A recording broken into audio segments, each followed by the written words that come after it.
আসসালামু আলাইকুম রহমতুল্লাহ। আজকে আমরা আলোচনা করব অর্থনীতি অনার্স দ্বিতীয় বর্ষের গাণিতিক অর্থনীতির অধ্যায় 1 নিয়ে। অধ্যায় 1 এর নাম ম্যাট্রিক্স। ম্যাট্রিক্সের আমরা আজকে আলোচনা করব সহগুণক এবং অনুজ। আমরা অধিকাংশ শিক্ষার্থী বুঝি না অনুজ কি এবং সহগুণক কি। আমরা যদি সহগুণকের সংজ্ঞা বলি তাহলে সংজ্ঞাটা এরকম: উপযুক্ত চিহ্ন সম্বলিত অনুজকে সহগুণক বলে।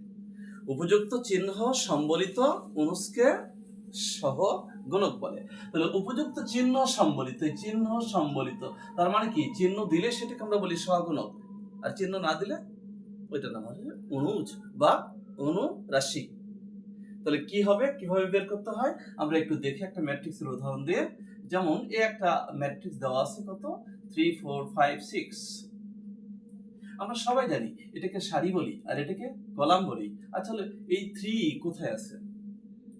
প্রথম সারির প্রথম কলামে আছে, প্রথম সারির প্রথম কলামে। ওই জন্য ওটাকে বলা হয় A11।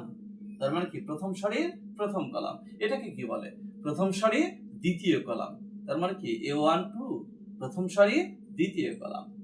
এটা দ্বিতীয় সারির প্রথম কলামে আছে, তাহলে দ্বিতীয় সারির প্রথম কলামে। আর এটা দ্বিতীয় সারির দ্বিতীয় কলামে আছে, A22 দ্বিতীয় সারির দ্বিতীয় কলাম।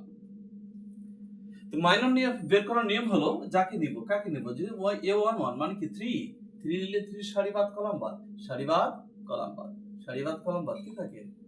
6। অনুরূপ ভাবে এটা যদি আমরা সারিবাদ কলাম বাদ দিই, সারিবাদ কলাম বাদ কি থাকে? 5। অনুরূপ ভাবে এটা যদি আমরা সারিবাদ কলাম বাদ দিই, সারিবাদ কলাম বাদ কি থাকে? 4।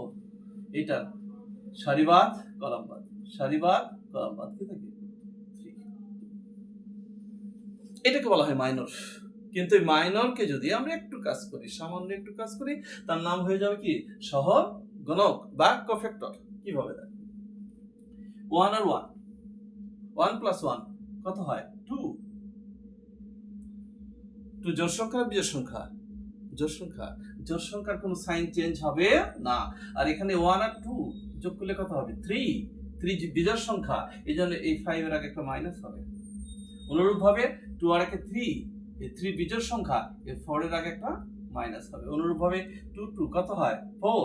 4 হলো জোড় সংখ্যা, এর জন্য এর আগে পজিটিভ চিহ্ন হবে। তাহলে আমরা কি বুঝলাম?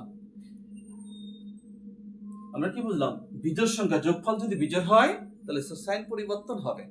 এখানে যোগফল বিজোড় ছিল, সাইন পরিবর্তনে মাইনাস হয়েছে। এখানে যোগফল বিজোড় ছিল, সাইন পরিবর্তনে মাইনাস হয়েছে। এখানে আর এখানে কিন্তু সাইন কোনো পরিবর্তন হয়নি। তাহলে এই যে সাইন পরিবর্তন করে দিলাম, সাইন পরিবর্তন করে দেওয়ার পরে যে ফিগারটা আসলো এটাকে আমরা বলি কি? কোফ্যাক্টর। আর যদি সাইন পরিবর্তন না করি তাহলে সেটাকে আমরা বলি মাইনর বা অনুরাশি। আমরা বুঝলাম? Thank you.